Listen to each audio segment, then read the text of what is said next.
Hi, my name's Aaron, and this is my portfolio.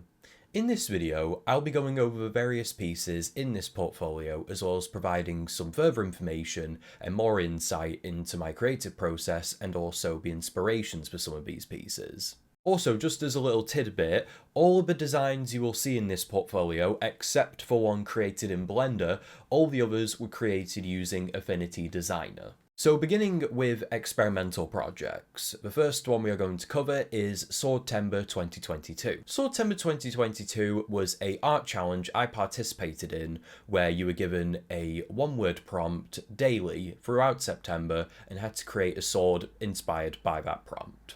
So the swords on this page are as follows: Mirror, Savory, Elemental, and Neon. Two of my personal favourites being the scythe-inspired Croissant Sword, or Quasword as I referred to it, and also the Mirror Greatsword inspired by the mirror from Snow White, more particularly the Shrek iteration of that character.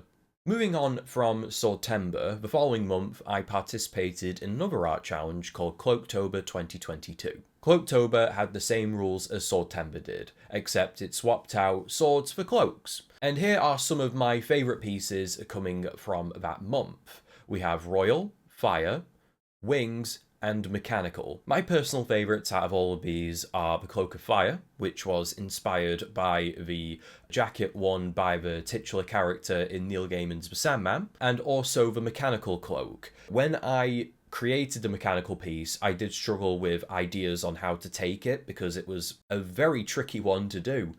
But at the time, I wanted to draw something that was a bit scary and unsettling.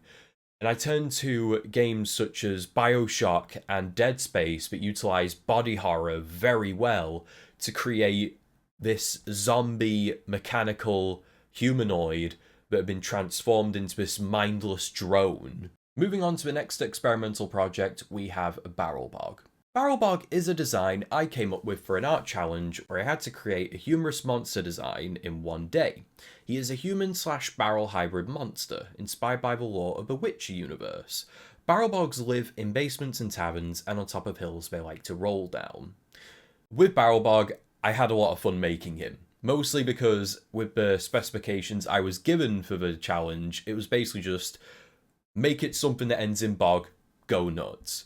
And out of that came Barrelbog. Moving on, we now have experimental project Foliage. Foliage was the result of me following a tutorial on how to create foliage and trees with a style of brush technique that was very new to me at the time. I used the tutorial to work out the basic colours and experimented with numerous brush types until I found the perfect one to use. I then used and combined all of this to create the exact look I was after. Moving on to the next experimental project, which is also a nice break from Affinity Designer for the time being, we now move to a different software, Blender. And this is experimental project Isometric Living Room in Blender. This was my first finished Blender 3D model. I created it through following a tutorial on how to create an isometric living room in detail.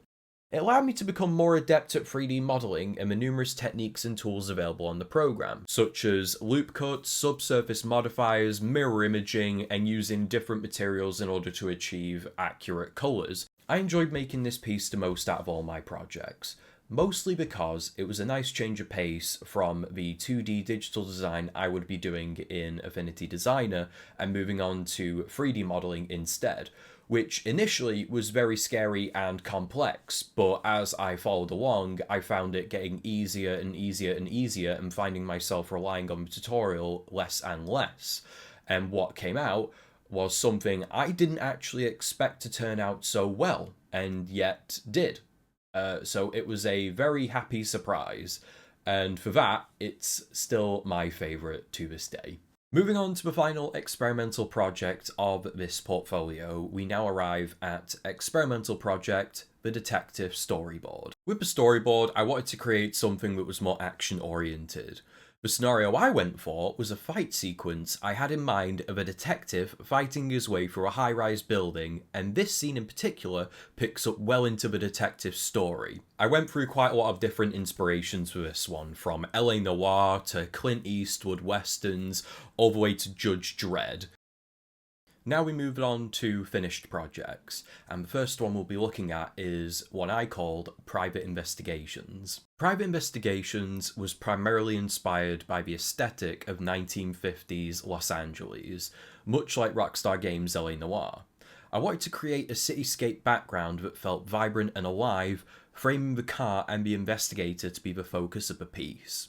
I was greatly attracted to the idea of him arriving at a crime scene, stepping out the car, and beginning his inquiry.